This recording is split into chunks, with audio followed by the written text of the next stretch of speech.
Ja, das Jahresthema, ich darf es jetzt gerade lüften und ich frage jetzt nicht, was das Jahresthema vom letzten Jahr war. Jedenfalls, das Jahresthema für das Jahr, wo wir uns Gedanken gemacht haben, haben wir gesagt, wir wollen nicht etwas komplett Neues machen, sondern wir wollen eigentlich etwas anknüpfen. Es ist also eine Fortführung vom letzten Jahr. Und für die es nicht mehr wissen vom letzten Jahr, es war Abenteuer-Glaube. Wir haben das gestern zur Nacht und zur Nacht ist auch noch erklären, wie das eigentlich geheissen hat. Jetzt, bevor ich den Schleier lüfte vom diesjährigen Jahr, möchte ich dich einladen, kurz in ein Gedankenspiel hinein. Stell dir vor, du bist Teil von einem Nomadenvolk. Ein Nomade, eine Nomadin. Nomaden sind unterwegs, irgendwo, und irgendwann lassen sie sich wieder nieder. Bevor sie wieder aufbrechen und wieder weitergehen und sich dann wieder niederlassen. So geht das weiter. Und für sie ist das Verständnis, dass das Leben ein Weg ist, offensichtlich. Und vielleicht für uns, die einen festen Wohnsitz haben, das ist ja die Mehrzahl der Menschheit, die haben einen festen Wohnsitz, ist das vielleicht gar nicht immer klar, dass das Leben viel zu tun hat mit Unterwegssein und mit Sein. Aber auch dein und mein Leben hat mit dem zu tun, mit Unterwegssein. Ja, und das ist dann auch schon das Jahresthema. Ja, da haben wir es. Genau.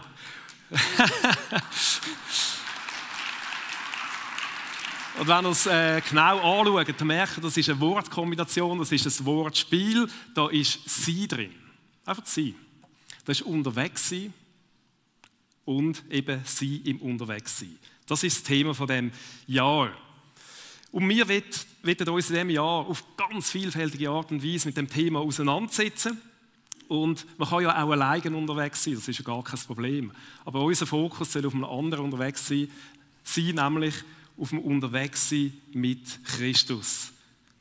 Da gibt es ein wunderschönes Bild aus einem Film. Vielleicht sehen wir das gerade schon.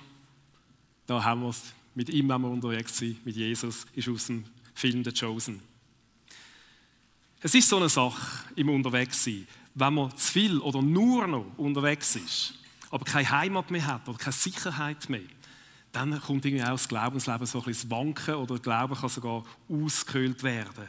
Wenn man aber zu stark zurückgezogen ist, vielleicht nur noch im Sein, dann ist es auch klar, da ist keine Frucht mehr, da ist keine Sendung mehr drin. Irgendwo geht es so drin, das Maß zu finden. Das beschäftigt sein, das stresst sein, keine Heimat haben, keine Wurzeln, das gibt kein Wachstum. Blinden Aktivismus, das ist auch nicht gefragt im Unterwegssein. Und da finde ich es wunderschön, die Bibel ist voller Bilder und voller Geschichten, wo es eben um das Thema geht, vom Unterwegssein. Ich werde euch 2 ganz kleine Kostproben geben aus dem Alten Testament. Der Elia, der Prophet, der bekannte Prophet, der hat Grosses erlebt mit Gott. Und gleich eines Tages hat er Angst um sein Leben, er ist verfolgt worden, hat um sein Leben rennen. 40 Tage ist er gerannt und irgendwann ist er ausgelaugt und ohne Sinn mehr, ohne Perspektive hat es ihm zusammengeklappt. Er hat nicht mehr gewusst, es soll weitergehen. Und dort ist er im Sein mit Gott. Und das Sein mit Gott, das war ein Klagen in dem Moment. Er hat nichts anderes gemacht als geklagt. Aber in dem Sein mit Gott ist er gestärkt worden. Er hat neue Zuversicht bekommen, neuen Lebenssinn. Und ist so sogar bereit für neue Aufgaben. Denken wir an Mose, das ist vielleicht manchmal so das Bild von ihm, wenn er am Volk vorausgeht. Und vielleicht vergisst man, dass er vorher Jahrzehnte irgendwo in den Steppen raus am Schafhüter war und vorbereitet worden ist für diese Aufgabe. Wenn wir ins Neue Testament schauen, zu einem Thema unterwegs sein, das grösste und das beste Vorbild, das es da gibt, ist Jesus Christus. Er hat es vorgelebt. Er hat es vorgelebt, das Sein mit Gott, Sein auch mit den Menschen und natürlich das Unterwegssein. Und schön, wenn auch wir in der Nachfolge merken, dass es darum geht, mit ihm zusammen irgendwo merken, hey, was ist gerade dran? Ist es dran zu sein oder ist es dran unterwegs zu sein? Und beides ist schön, wenn wir es machen mit ihm, mit Jesus Christus. Und so wollen wir euch einladen, dass wir uns gemeinsam auf den Weg machen, jetzt in 2025, mit ihm unterwegs sein und dass wir uns darauf einladen können. Die biblischen Geschichten vom Unterwegssein, die sind enorm unterschiedlich. Und ich will mit euch jetzt eine Person ein bisschen anschauen, wo man auf den ersten Blick vielleicht gar nicht würde merken oder gar nicht typischerweise für das steht, fürs Unterwegssein. Im 20. Kapitel vom Johannesevangelium, dort lesen wir, wie Jesus nach seinem Kreuzigungstod zuerst der Maria Magdalena begegnet ist und am gleichen Tag noch am Abend der versammelten Jüngerschaft. Die haben sich zurückgezogen in einem Raum, die haben sich eingeschlossen, sie haben Angst gehabt vor der religiösen Elite und plötzlich steht er mitten unter ihnen, der Auferstandene, und er sagt: Friede sei mit euch. Und jetzt, wow, können wir uns vorstellen, wie das gewesen muss für sie. Die werden voller Freude gewesen sein, sie haben gestaunt, das muss grenzenlos sein, wahrscheinlich total zum Häuschen aus. Jetzt haben sie plötzlich können verstehen, das, was sie zwar gehört haben, aber bis jetzt noch nicht begriffen haben. Die Vorhersage von Jesus hat sich erfüllt und das war hochstimmig. Einer der Jünger hat aber gefehlt, der ist ein bisschen später dazugekommen. Es ist der Jünger Thomas. Und natürlich, als auch er dann bei ihnen war, haben sie sofort angefangen zu erzählen und gesagt, was er jetzt gerade verpasst hat und dass sie den auferstandenen Jesus gesehen haben. Und von das der Thomas gehört hat, ist natürlich auch er in Begeisterungssturm ausgebrochen. Auch er hat sich kaum mehr halten vor Freude. Die Geschichte kennen, wissen, es ist nicht ganz so gewesen. Seine Empfindungen in dem Moment sind komplett anders gewesen, als wenn wir lesen miteinander im Kapitel 20 vom Johannesevangelium. Deshalb erzählten die Jünger ihm später: Wir haben den Herrn gesehen. Doch Thomas zweifelte. Das glaube ich nicht. Ich glaube es erst, wenn ich seine durchbohrten Hände gesehen habe. Mit meinen Fingern will ich sie fühlen und meine Hand will ich in die Wunden an seiner Seite legen. Da war keine Euphorie. Der Bericht, den wir da gelesen haben, der gibt an Thomas oft den Übernamen der Zweifler oder eben auch der ungläubige Thomas. Aber mich dunkt, die Bezeichnungen, die greifen viel zu kurz. Für mich ist er eher einer, der es wissen wollte. Der hat sich nicht abspeisen lassen mit dem Bericht von anderen. Ihm hat das nicht gelangt, wenn die anderen begeistert sind. Er wollte Gewissheit haben, dass es wirklich so ist. Und dann ist es wunderbar zu sehen, wie Jesus ihn total ernst nimmt. Und wir lesen da gerade weiter. 8 Tage später hatten sich die Jünger wieder versammelt. Diesmal war Thomas bei ihnen. Und obwohl sie die Türen wieder abgeschlossen hatten, stand Jesus auf einmal in ihrer Mitte und grüßte sie: Friede sei mit euch. Dann wandte er sich an Thomas: Leg deine Finger auf meine durchbohrten Hände und sieh sie dir an. Gib mir deine Hand und leg sie in die Wunden an meiner Seite. Zweifle nicht länger, sondern glaube. Thomas antwortete: Mein Herr und mein Gott. Jetzt merken wir, jetzt ist es mit Thomas ganz anders gewesen. Jesus hat ihn sehr ernst genommen und er wendet sich direkt an ihn. Und jetzt hat der Thomas ganz tief können glauben: Mein Herr und mein Gott. Erinnern wir uns jetzt als Jahresthema an das Unterwegssein. Was hat das jetzt mit dem Thomas zu tun? Die Evangelien berichten uns gar nicht so wahnsinnig viel über den Thomas. Wir sehen, während der Wirkungszeit von Jesus hat er ab und zu mal etwas gesagt. Unter anderem beim letzten Abendmahl hat er eine spannende Frage gestellt. Aber sonst sagt die Bibel wirklich nicht viel. Auch nachher, wie es weitergegangen mit ihm, da lesen wir eigentlich nichts. Vielleicht weist es ein bisschen darauf hin, dass er in dieser Zeit mehr im Sein-Modus war. Im Sein. In der Bibel gibt es keine weiteren Berichte mehr über Thomas, aber nach den christlichen Überlieferungen und auch apokryphischen Schriften wird ihm eine enorm weite Missionstätigkeit zugeschrieben. Eine der ältesten und am weitesten verbreiteten Überlieferungen sagt, dass der Thomas nach Indien gereist ist, nach Südindien, um dort das Evangelium zu verkünden. Auf dem Landweg von Jerusalem bis dorthin sind das über 6000 Kilometer, die er da gemacht hat. So soll er im Jahr 52 nach Christus in der Region Kerala angekommen sein und christliche Gemeinden gegründet haben. Und die Menschen dort werden bis heute zum Teil noch Thomas-Christen genannt, wegen ihm. Und nach diesen Überlieferungen hat er sehr, sehr viele Menschen zum Christentum gebracht, offenbar auch Angehörige vom lokalen Königsfamilie.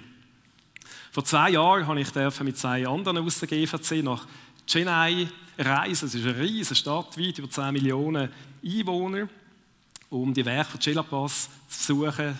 Chelapas, die dort wirken, die wir auch als GVC unterstützen.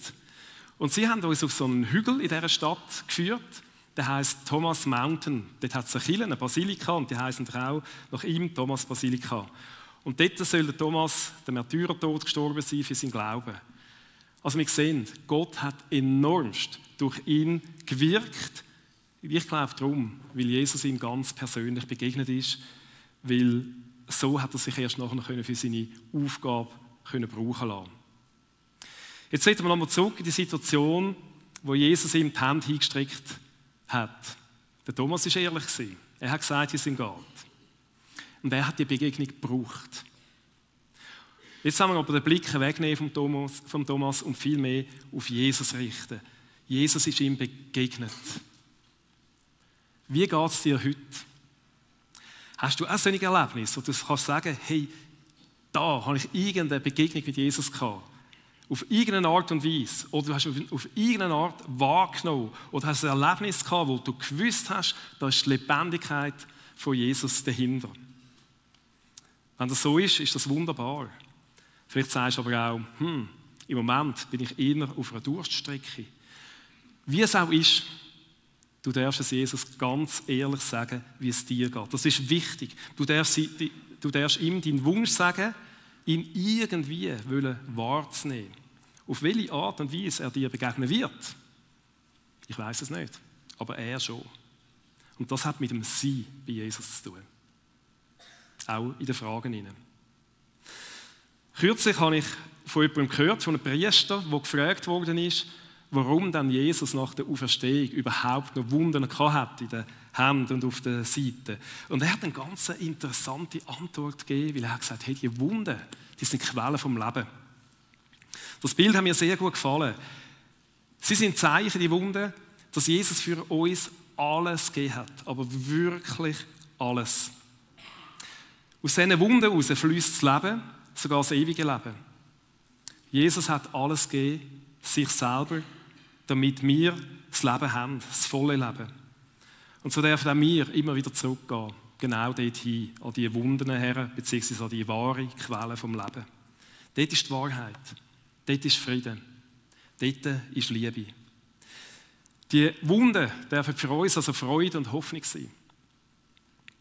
Wenn wir ihn fragen, wenn wir Jesus fragen, was gerade dran ist, ob sie oder unterwegs sind, oder sie im Unterwegssein, wenn wir die Nähe suchen, ich glaube, wir werden es merken.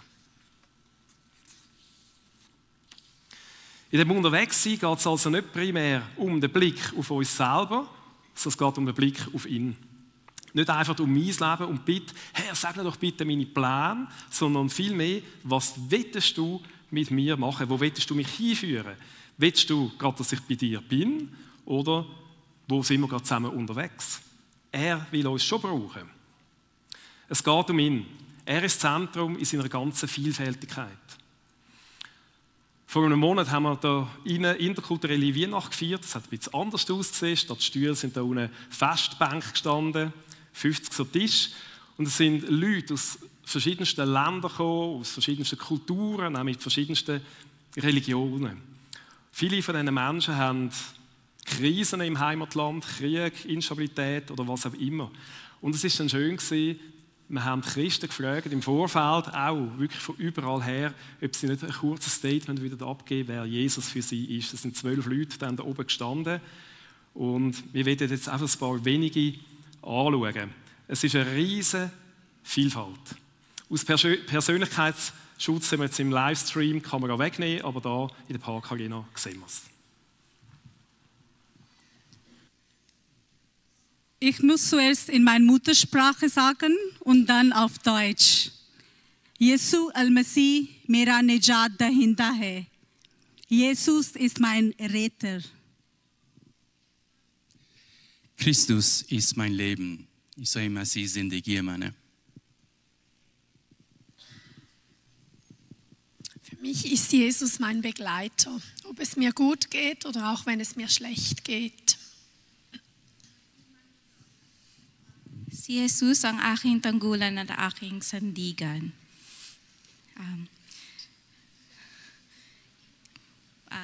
Jesus ist meine feste Burg. ኢየሱስ ናይ ምንጭ ህይወት እዩ für mich Jesus ist die Quelle meines Lebens.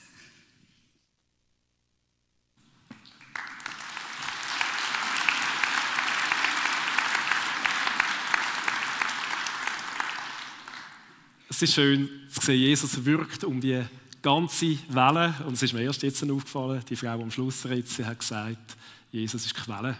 Das war vorher ja auch das Thema gewesen. Es ist wunderbar. Wie Jesus das meint, mit Gott unterwegs zu sein, das formuliert er unter anderem im hohepriesterlichen Gebet im Johannesevangelium. Und so wollen wir jetzt auch abschliessen. Dort betet Jesus für seine Nachfolger und Nachfolgerinnen. Also auch für dich und für mich. Und so betet er: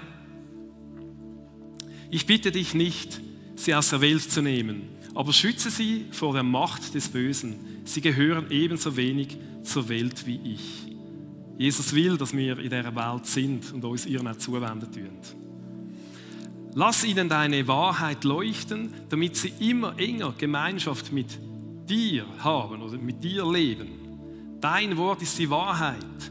Es ist Gottes tiefer Wunsch, dass wir Gemeinschaft mit ihm haben und wir darin wachsen. Warum? Weil er dich liebt. Es geht um sie mit ihm. Wie du mich in die Welt gesandt hast, so sende ich sie in die Welt. Schau uns das Privileg an, dass Gott mit uns wirken oder durch uns wirken will. Wo auch immer das ist, dort, wo wir unterwegs sind. Für sie gebe ich mein Leben hin, damit ihr Leben ganz dir gehört. Da sind wir wieder bei dieser Lebensquelle. Ich will zusammenfassend so schliessen, ob wir persönlich gerade gut unterwegs sind oder ob wir Lasten tragen tun im Leben, vielleicht auch Trauer. Wir sind eingeladen, uns auf den ewigen Christus zu fokussieren. Er ist gekommen und er hat alles auf sich genommen, alle Lasten und Leiden, damit wir das Leben haben. Das volle Leben, aus ihm raus. Und er lädt uns ein, mit ihm zu sein, mit ihm unterwegs zu sein und im Unterwegssein mit ihm zu sein. Amen.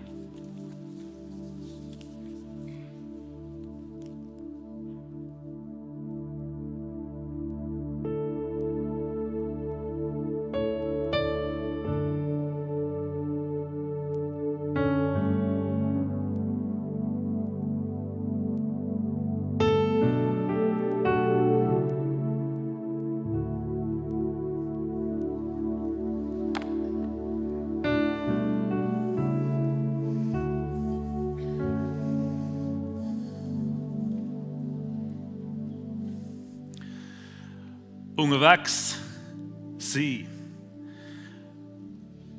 Unger, sein, wegs. Ja. Punkt. Unterwegs sein. Sein. Oder uns in unserem Lauf immer wieder unterbrechen lassen, dass wir auch mal sein können. So kann man das ganz verschieden zusammensetzen und ich freue mich auf das Jahr. Ich freue mich auf die 2 Impulse, die wir das Jahr setzen wollen, wo wir glauben, möchte uns Gott mitnehmen in diesem Jahr. Das unterwegs, das ist etwas Dynamisches. Das sieht man hier, das bewegt sich, das scheint uns entgegenzuspringen. Unterwegs sein, das ist schwungvoll, das ist Abenteuer. Abenteuer vom Glauben, so wie wir letztes Jahr viel darüber geredet haben. Es ist unterwegs als Nachfolgerin, als Nachfolger von dem Jesus, der selber auch immer unterwegs war. Jesus selber hat von sich gesagt, er hat kein Zuhause, wo er ausruht, sondern er ist unterwegs im Auftrag von seinem Vater. Unterwegs sein bedeutet Weg machen, Strecke machen. Unterwegs sein bedeutet Berge erklimmen und vielleicht, so wie aktuell, gerade die Berge auch wieder oben runter zu rasen. Sie gehen Skirennen am Laufen, da irgendwo. Unterwegs sein bedeutet, sich herausfordern zu lassen von Gott. Aus der Komfortzone rausstehen, etwas zu bewegen.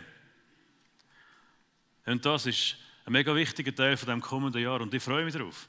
Weil ich glaube, wir als Kirche haben einen riesen Auftrag, in seinem Reich zu wirken, gegen aussen zu strahlen, Zeugnis zu sein für den grossen Gott, unterwegs für ihn.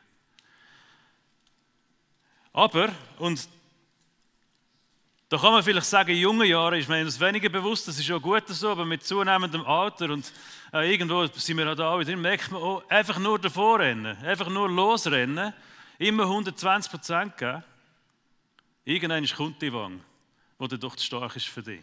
Also es geht nicht, dass wir immer nur Vollgas geben. Und das war auch nicht die Idee. Und darum ist zwischen dem unterwegs, mit in diesem Wort, ist das «Sie» platziert. Als eine Pause, als ein Unterbruch. Das ist nicht ein Ort, ein geografischer Ort. Heute ist es vielleicht bei dir in Chile, da in Parkreen oder bei dir daheim oder im Zürich Oberland oder im Basi. Aber unterwegs, unterbrechen mit dem «Sie» bedeutet für mich, an einen Ort herzugehen, wo wir bei Jesus sein können. Ich glaube, und das lesen wir bei Jesus so, er hat zwar kein Zuhause gehabt, so klassisch wie du und ich. Er war immer unterwegs gewesen, aber hat sich immer unterbrochen, um Zeit mit seinem Vater zu verbringen. Zeit mit dem Vater im Himmel zu verbringen. Also, ich glaube, so fest wie wir wollen, unterwegs sein, etwas erreichen, etwas machen, etwas bewegen, so wichtig ist es, dass wir wissen, wo wir daheim sind. Dass wir in unserem Herzen daheim haben, wo Gott wohnt. Wo wir face to face mit ihm sein können, wo wir so Thomas-Momente haben können, wo wir mit unseren Zweifeln, unseren Fragen, unseren Schwierigkeiten, weil die gibt es, wenn wir am Laufen sind, dürfen zu Gott kommen. Und die können besprechen mit ihm, aber vor allem einfach dürfen Gemeinschaft mit ihm verbringen. Das Sein,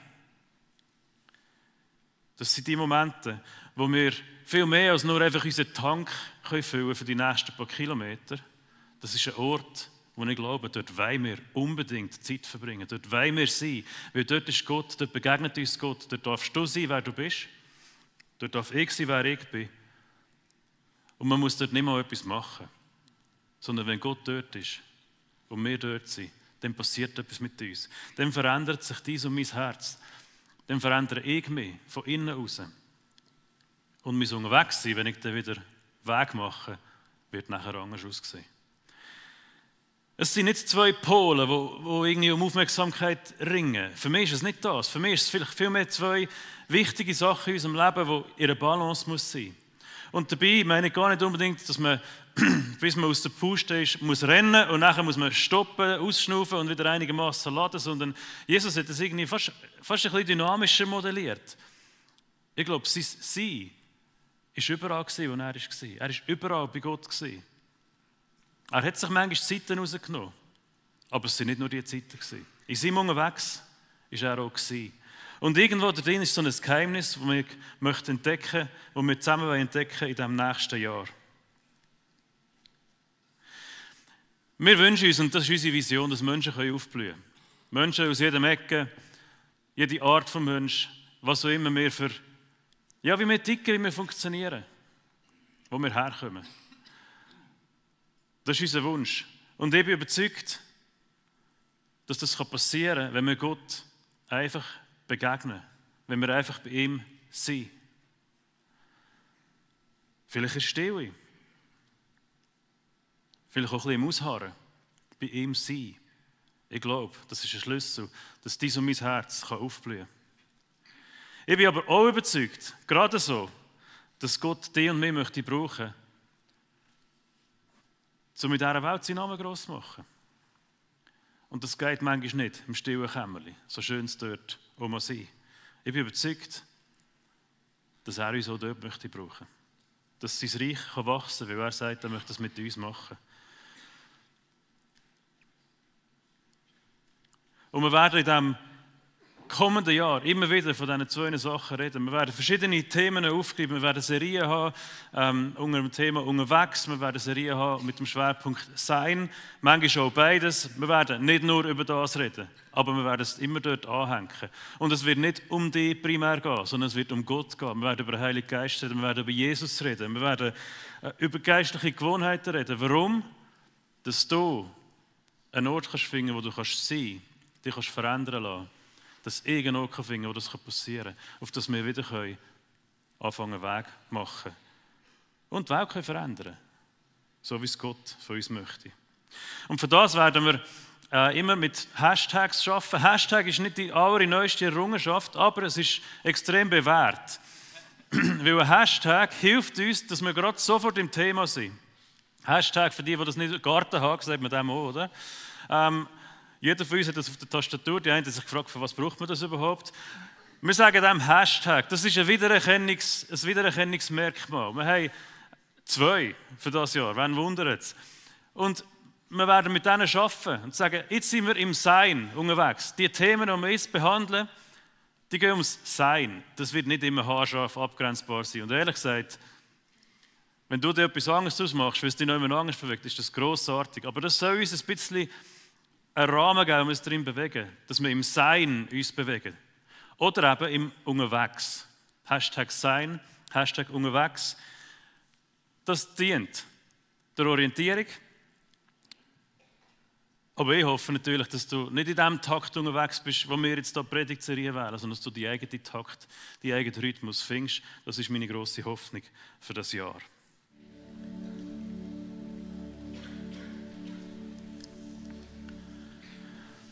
Jesus, wir wollen in diesem Jahr immer wieder Momente haben, wo wir, egal was rundherum läuft, können zu dir kommen, den heiligen Gott anschauen, dich anschauen, mit dir Zeit verbringen. Und ich bitte dich, dass du uns zeigst, wie wir das machen können, wo doch so vieles uns ablenkt von dem. Dass du uns Momente gibst, wo wir unterbrechen in unserem Lauf und zu dir kommen und bei dir sein können. Und uns von dir können verändern und bewegen. Amen.